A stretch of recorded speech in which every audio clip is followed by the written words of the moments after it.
The first thing to break the silence was the crash. Wood splintered, hinges screamed, and a storm of flashlights poured through the hallway of a quiet brick house outside Richmond, Virginia. 2:07 a.m., the moment everything ordinary turned foreign. Police! Search warrant! Boots thundered against the tile. Shadows sliced through the dark. Upstairs, she woke to chaos, the kind of noise that pries you from sleep before your mind can name it. Her body moved before thought. Sit up, hands visible, slow breathing. Years of training collapsed into instinct. She was an FBI field agent, but right now she was just a woman alone in a house filled with armed strangers. The flashlight beams found her before words did. Someone shouted commands. She obeyed, heart hammering, trying to project calm. "My name's Amara Lewis," she said steadily. "I'm reaching for identification." But adrenaline is its own language, and no one was listening. Then one beam froze on something behind her, an FBI jacket hanging on the wall like a flag of irony. The gold letters burned back the light. Federal Bureau of Investigation, Counterterrorism Division. Everything stopped. The air itself seemed to hesitate. They'd come to arrest a suspect. Instead, they'd just broken into a federal agent's home.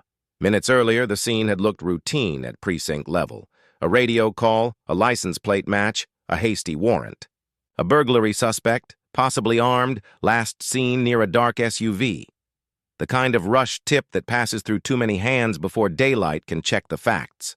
Sergeant Reynolds, leading the night unit, had skimmed the address twice and barked, "Move!" No one questioned him. Routine is where mistakes hide best. Amara's neighborhood slept through it all. Porch lights steady, sprinklers clicking. Only one house, hers, was awake under a strobe of red and blue. She kept her voice level. "My badge is in the drawer to your left."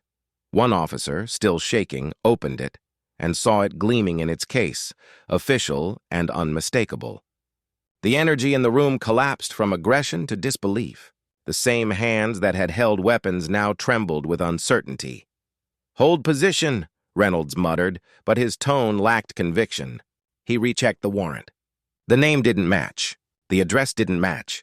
Only the plate number. And even that ended with different digits. Every badge in the room suddenly felt heavier than it ever had before. Amara stood slowly, the authority in her posture returning. "You need to step outside," she said. Calm even. Command without volume. They obeyed before realizing they had. Outside, rain had begun to fall. The quiet kind that makes sirens sound ashamed. Amara pulled a coat around her shoulders, phone pressed to her ear. "This is Special Agent Lewis," she told dispatch. "We have a serious error in execution at my residence. Send your chief." Within minutes, unmarked cars arrived, engines low, headlights cutting through drizzle. The local chief stepped out, confusion etched across his face as he recognized her. "Agent Lewis?" he said softly. "There's been a mistake," she finished. One that could have killed someone. The words weren't anger, they were fact. By 3 a.m., evidence markers dotted her broken doorway, cameras flashing, statements muttered.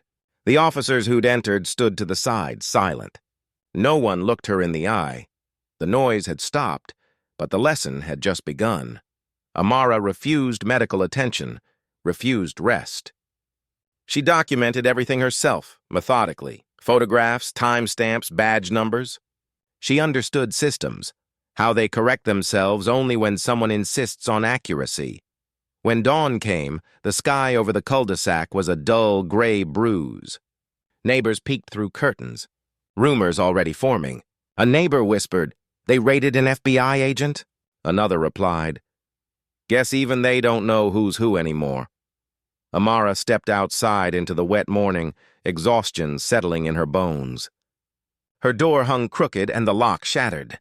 She thought about how easily authority turns reckless when unchecked, and how fragile safety feels when the uniform meant to protect becomes the source of fear. She didn't cry. She made coffee. And when the first call from the bureau came in, asking if she wanted to file an internal complaint, she answered, "No, I want to teach them something instead." They'd broken her door, but she planned to open a different one that didn't slam shut on truth. 2 weeks later, the conference room at the State Training Academy buzzed with uneasy laughter. The department had mandated a joint workshop between federal and local officers, an uncomfortable merger of egos and guilt. Most expected a slideshow and coffee, the kind of bureaucratic penance that ends with signatures and forgetfulness. Then Amara Lewis walked in. She wore that same navy blue jacket they'd once mistaken for threat. No theatrics, no raised voice, just quiet authority. The room stiffened. Several recognized her instantly. She began without introduction. "Tonight," she said, "we're going to talk about assumption, about how quickly it turns professionals into intruders." The projector flicked on. Photos of her shattered doorway, time-stamped body cam frames, the faint outline of fear in everyone's eyes. Nobody moved. They'd come expecting a lecture. What they got was a mirror. Amara walked them through each minute of that night. She explained dispatch chain errors, the danger of tunnel vision, the silent bias that makes some addresses feel riskier than others. Every sentence was clinical, but beneath the precision ran something deeper, a calm that demanded reflection, not defensiveness. When she finished, she said, "Authority is responsibility, not armor. You wear a badge to shield others, not yourself." The room stayed silent long after her words stopped. That training module became required statewide. Her name appeared in memos, in leadership courses, in the quiet acknowledgments of those who finally understood the weight of acting first and thinking later. For Amara, life returned to a new rhythm. The door was repaired, insurance paid, paperwork closed. But every time she passed the entrance, she touched the frame lightly, as if reminding herself what truth sounds like when it splinters. One night, months later, her phone buzzed. "Unknown number." A male voice hesitated on the other end. "Agent Lewis? This is Reynolds. I, just wanted to say we reviewed your module again. It changed how my team handles warrants. We verify everything now, twice." She smiled faintly. "That's good to hear," she said. "Stay safe." After she hung up, she sat in silence for a long time. Forgiveness had arrived quietly, disguised as accountability. Some doors stay broken. Others open toward better versions of ourselves. The next morning, she drove to Quantico for a seminar. Fog curled over the Potomac. The sunrise looked like fire behind glass. At the gate, the security guard, new, young, saluted her. "Agent Lewis," he said, eyes shining. "I saw your training video. My mom still talks about it. Does she work in law enforcement?" Amara asked. "She's a dispatcher," he replied. "Said you taught her that no call is routine?" Amara nodded slowly, pride catching her breath. "She's right," she said. "Routine is where mistakes hide." Later that day, she addressed a hall of new recruits. Rows of crisp uniforms, eager faces. She told them a story about a night in Virginia when everything went wrong and how grace made it right. Not by shouting, not by suing, but by teaching. "Every time you knock on a door," she said, "remember there's a story on the other side you haven't heard yet."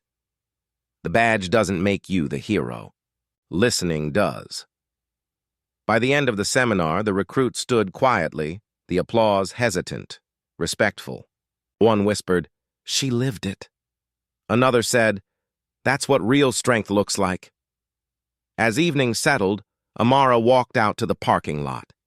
The sky had the same color as that night months ago, dark, heavy, full of memory. She climbed into her SUV, the same model that had started it all, and smiled at the irony. The plate now read, "Verify One," a quiet promise etched in metal. Driving home, she passed a row of houses with porch lights glowing. Somewhere, a child's laughter carried on the air. The world was imperfect but learning, and sometimes that was enough.